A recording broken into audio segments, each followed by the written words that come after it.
नमस्कार, कैसे हैं आप लोग। स्वागत है आपका हमारे YouTube चैनल पर। बिहार के दिन भर की 10 बड़ी खबरों के साथ हाजिर हूं मैं संतले सिंह। खबरों की शुरुआत करें उससे पहले आपसे अनुरोध करते हैं कि यदि आपने हमारे चैनल को सब्सक्राइब नहीं किया है तो आज ही सब्सक्राइब करें ताकि बिहार की ताजा तरीन और राजनीति से जुड़ी हर अपडेट आपको हर दिन मिलती रहे। तो चलिए करते हैं खबरों की शुरुआत। खबरों की शुरुआत सबसे पहले मधेपुरा से करते हैं। बिहारीगंज प्रखंड के पररिया पंचायत वार्ड संख्या 3 में बुधवार को भीषण आग लगने से 3 परिवारों का घर और सामान जलकर राख हो गया। अचानक लगी आग में 4 पहिया वाहन, बकरी, कपड़ा, फर्नीचर, अनाज और जेवर सहित करीब 15 से 16 लाख रुपए का सामान नष्ट हो गया। पीड़ित राहुल कुमार ने बताया कि घर में किसी के न होने के दौरान आग भड़क उठी। शोर सुनकर ग्रामीण पहुंचे लेकिन तब तक आग तेजी से फैल चुकी थी और घर ध्वस्त हो चुका था। स्थानीय लोगों ने कोशिश कर भैंस को बचा लिया लेकिन बाकी सामान जल गया। सूचना पर दमकल की 2 गाड़ियों ने लगभग 2 घंटे की मशक्कत के बाद आग पर काबू पाया।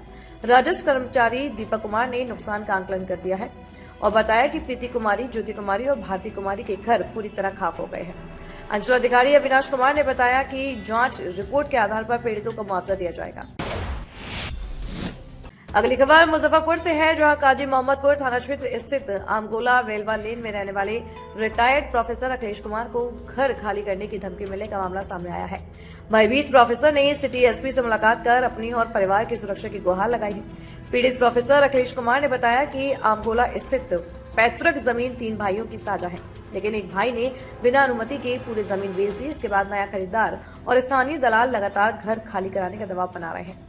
प्रोफेसर के अनुसार इस घर में पिछले 30 वर्षों से किराएदार रह रहे हैं। आरोप है कि विरोध करने पर खरीदार और दलाल करीब 500 लोगों के साथ घर में घुस गए, तोड़फोड़ की और उन्हें कमरे में बंद कर दिया।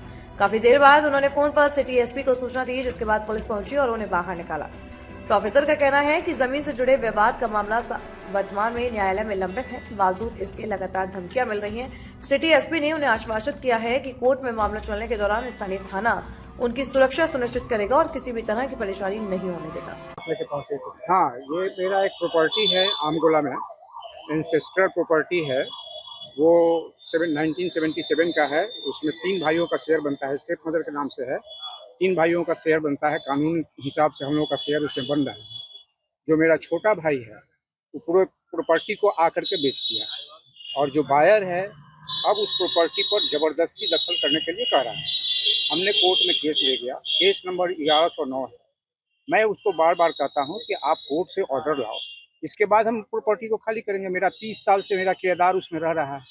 अब कल 2-3 दिन पहले की घटना है कि हमारे यहाँ 50 आदमी वहाँ लेकर के घुस गया प्रीमिसेस में, हमारे प्रीमिसेस में। उसमें सीसीटीवी कैमरा लगा हुआ था, सब तोड़ फोड़ करके ख़त्म कर दिया। वो करकट का जो था वो तोड़ दिया, लैट्रिन तोड़ दिया, नल तोड़ दिया और इस तरह से तहस नहस करके हमारे किराएदार को बड़ी परेशान किया, मारपीट भी किया किराएदार के साथ। ये सारा काम विजय पटेल नाम का एक जो दलाल है वही मैनेज कर करके लाता है। उसमें दिनेश रजक था, सचिन था, उसका रवि था। ये सब मिलजुल करके इस काम को करते हैं और भद्दी भद्दी गालियाँ देते हैं, रात में पत्थर फेंकने लगते हैं। तो इस तरह से हमारी परेशानी इतनी बढ़ गई। मैंने थाना को कहा, 112 को बुलाया, कोई इफेक्टिव स्टेप वो लोग नहीं ले पाते। उधर नालंदा के बिहार शरीफ अग्निशमन कार्यालय परिसर में बुधवार को एनडीआरएफ और एसडीआरएफ की टीम द्वारा आपदा से बचाव हेतु मॉक ड्रिल का आयोजन किया गया। कार्यक्रम का उद्देश्य आमजन और स्थानीय प्रशासन को आपदा प्रबंधन के प्रति जागरूक करना और आपात स्थिति में त्वरित कार्रवाई की तैयारी को मजबूत करना था। मॉक ड्रिल के दौरान एनडीआरएफ के जवानों ने बचाव कार्यों, फंसे लोगों को सुरक्षित निकालने की तकनीक, प्राथमिक उपचार और तत्काल प्रतिक्रिया की प्रक्रिया का प्रदर्शन किया। इस अभ्यास को अग्निशमन विभाग के अधिकारियों और स्थानीय लोगों ने गंभीरता से देखा। अधिकारियों ने बताया कि ऐसे मॉक ड्रिल समय समय पर किए जाते हैं ताकि किसी भी आपात स्थिति में प्रशासन और बचाव टीम बेहतर समन्वय के साथ तेजी से कार्य कर सके। बिहार में नई सरकार बनने के बाद पुलिस प्रशासन की कार्रवाई तेज हो गई है और इसका असर जमीनी स्तर पर भी दिखने लगा है। पटना जिले के बाढ़ अनुमंडल के हाथीदह थाना क्षेत्र में पुलिस ने लगातार दूसरे दिन शराब माफियाओं के विरुद्ध बड़ी कार्रवाई की है। कार्रवाई के दौरान एक ऑटो में बने गुप्त तहखाने से 324 बोतल ब्रांडेड विदेशी शराब बरामद की गई है और एक तस्कर को हिरासत में लिया गया है। जानकारी के अनुसार जब्त की गई ऑटो में तहखाना बनाकर शराब की ढुलाई की जा रही थी। यह शराब झारखंड से लाई जा रही थी और इसे समस्तीपुर के रोसड़ा में ले जाया जाना था। मद्य निषेध विभाग की इकाई को इस तस्करी की सूचना मिली। इसके बाद हाथीदह थानाध्यक्ष रंजन कुमार के नेतृत्व में टीम ने हाथीदह स्टेशन के पास घेराबंदी कर ऑटो को पकड़ लिया। तलाशी में ऑटो के अंदर कई तहखाने मिले, जिनमें 324 बोतल विदेशी शराब छुपाकर रखी गई थी। बरामद शराब की कुल मात्रा 125 लीटर बताई गई है। पुलिस अब इस तस्करी मामले के सरगने की तलाश में जुट गई है। शराब दूसरे दिन भी आपके द्वारा बड़ी कार्रवाई करते हुए भारी मात्रा में शराब की बरामदगी की गई है। वरीय पदाधिकारी के निर्देश पर प्रतिदिन सघन गश्ती वाहन चेकिंग चलाया जा रहा है ताकि नशाखोरी का उन्मूलन किया जा सके। इसी क्रम में मद्य निषेध इकाई बिहार पटना के द्वारा सूचना दिया गया, जिसके आलोक में त्वरित कार्रवाई करते हुए एक टेम्पू चालक को टेम्पू के साथ पकड़ा गया है, जिसमें वो तहखाना बनाकर शराब रखा हुआ था। प्रारंभ में टेम्पू चालक गाड़ी को भगा कर ले जाने का प्रयास कर रहा था, जिसे आगे गश्ती बल के सहायता के द्वारा हम लोगों ने पकड़ लिया। कुल शराब की मात्रा 125.62 लीटर है। बोतल में कितने? बोतल में 11 बोतल है 750 ml का, 175 पीस है 375 ml का, 138 पीस है 375 ml का। ब्रांड 3 है, रॉयल चैलेंज, रॉयल स्टेज। इसका कोई आपराधिक इतिहास रहा है क्या तस्कर का? आपराधिक इतिहास अनुसंधान के क्रम में आगे खोजबीन किया ये जाएगा। कहाँ से ला रहा था और कहाँ को भेजा जा रहा था शराब को? ये झारखंड से लाया रहा था और रोसड़ा के जा रहा था, रोसड़ा की तरफ। हाँ, समस्तीपुर रोसड़ा। आगे गिरोह की सरगना के तरह में अभियान जारी है। इधर सारण जिले के रिविलगंज थाना क्षेत्र के जखुआ गांव में एक युवक की गला रेत कर और हाथ काटकर हत्या कर दी गई। शव रेलवे लाइन के पास मिला, जिसके बाद परिजनों के ने मेथवलिया के पास छपरा सिवान रोड को जाम कर दिया। सूचना पर रिविलगंज और भगवान बाजार थाना पुलिस मौके पर पहुंची और समझाने के बाद 1.5 घंटे बाद जाम हट पाया गया।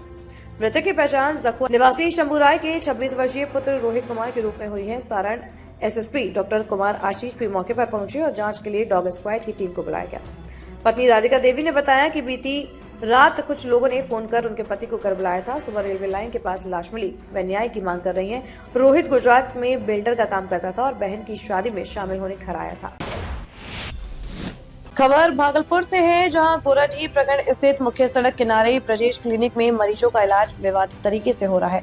चिकित्सक के नाम से बोर्ड लगे होने के बावजूद अल्ट्रासाउंड और अन्य जांचें रजिस्टर्ड डॉक्टर की बजाय टेक्नीशियन और अनट्रेन्ड स्टाफ कर रहे हैं। सूत्रों के अनुसार क्लिनिक के संचालक मोहनपुर निवासी दीपक कुमार यादव हैं। वहीं आशा दीदी कमीशन के लोभ में भोले भाले मरीजों को इलाज के लिए यहाँ भेजती हैं। दोपहर लगभग 12 बजे मरीजों की लंबी कतार देखने को मिली, लेकिन चिकित्सक मौजूद नहीं थे। यह निजी क्लिनिक है और मरीजों से मोटी रकम भी वसूली जाती है। गोराडीह पीएचसी के चिकित्सा प्रभारी डॉक्टर साकेत रंजन ने बताया कि उन्हें आज इस संबंध में सूचना मिली है और जांच कर विधि सम्मत कार्रवाई की जाएगी। मामले में मरीज और स्टाफ भी चिंतित नजर आए।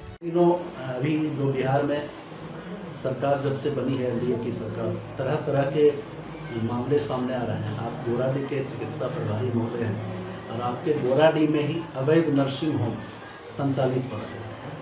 इसमें से हमारी टीम अभी ब्रजेश क्लिनिक पहुंची थी। इसमें आपको क्या जानकारी है? हमें तो इसकी जानकारी नहीं है अभी तक कि वहाँ पर कोई अवैध चल रहा है। अगर इसकी सूचना है तो हम इसकी इंक्वायरी करेंगे। अल्ट्रासाउंड जो सेंटर चलता है उसमें क्या प्रोटोकॉल है, क्या रूल रेगुलेशन है? अल्ट्रासाउंड कौन करते हैं? अल्ट्रासाउंड रेडियोलॉजिस्ट डॉक्टर होते हैं जिनके नाम पर रजिस्ट्रेशन होता है। तो अभी तो वहाँ कोई डॉक्टर मौजूद नहीं थे अभी के समय में। ठीक है, हम इसकी इंक्वायरी करेंगे। इंक्वायरी करके क्या कार्रवाई की जाएगी आपके तरफ? इंक्वायरी करके जो विधि सम्मत कार्रवाई होती है वो कार्रवाई की जाएगी। धन्यवाद। मुंगेर मुख्यालय से लगभग 45 किलोमीटर दूर पहाड़ों के बीच स्थित हवेली खड़गपुर झील अपनी प्राकृतिक सुंदरता और शांत वातावरण के कारण सैलानियों की पसंदीदा जगह बन चुकी है।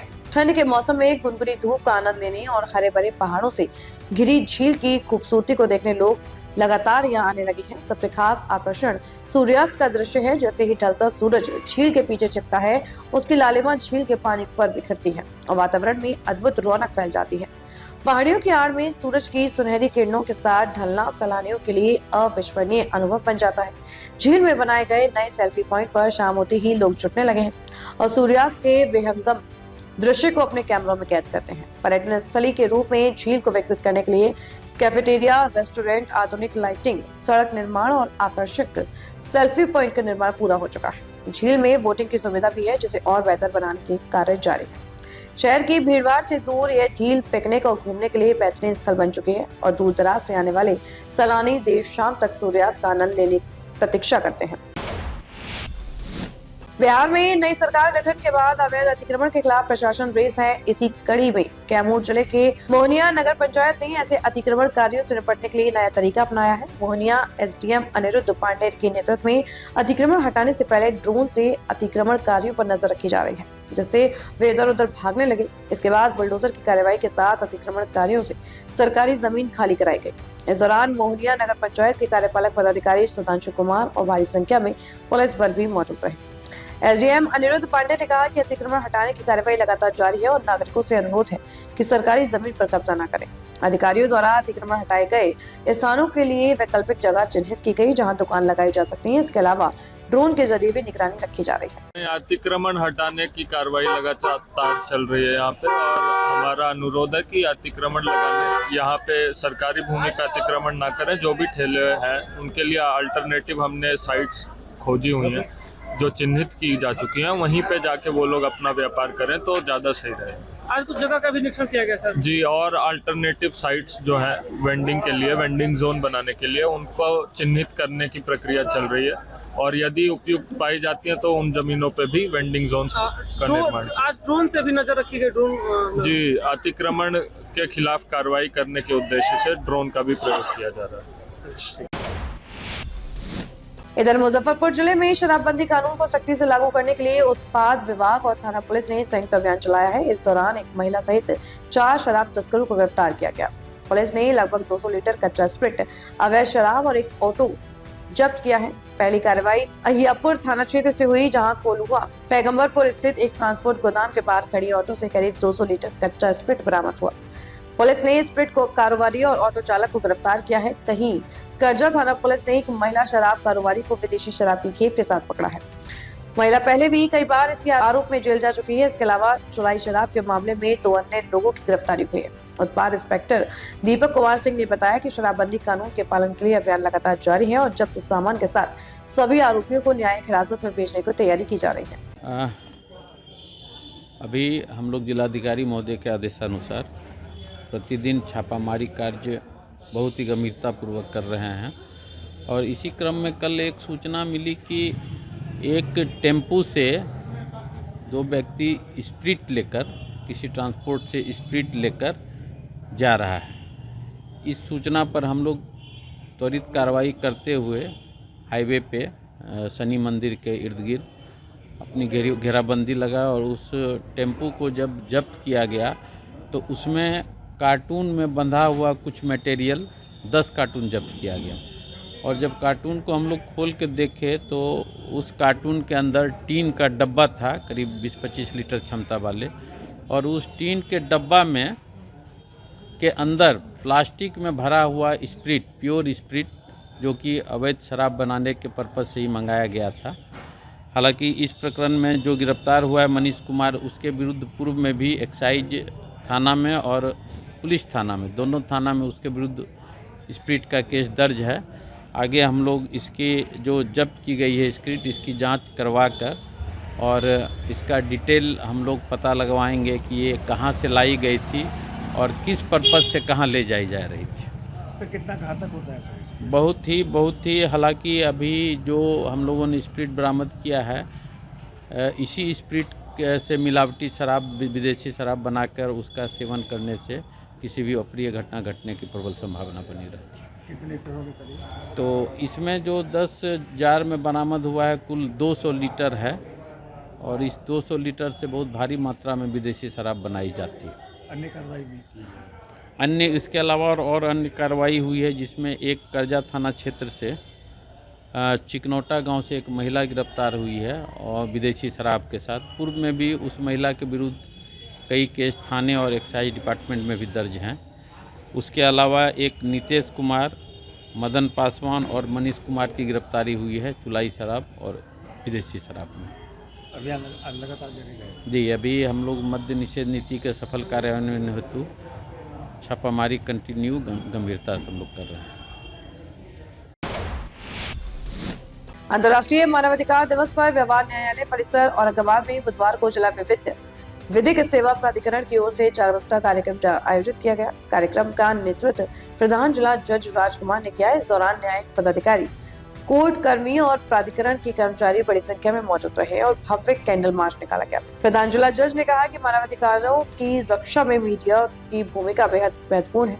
पत्रकार पीड़ितों की आवाज बनकर समाज और संस्थाओं को जागरूक करने का काम करते हैं। उन्होंने जिला विधिक सेवा प्राधिकरण के कार्यों की सराहना करते हुए कहा कि यह संस्था जरूरतमंदों और कमजोर वर्गों को विधिक सहायता और उनके अधिकारों की जानकारी उपलब्ध कराने के लिए लगातार कार्यरत है। कार्यक्रम के अंत में सभी ने मानवाधिकारों को रक्षा और सम्मान बनाए रखने का संकल्प लिया। तो साथियों, आज के लिए बस इतना ही। कल फिर हाजिर होंगे बिहार की 10 बड़ी खबरों के साथ। मुझे दीजिए इजाजत।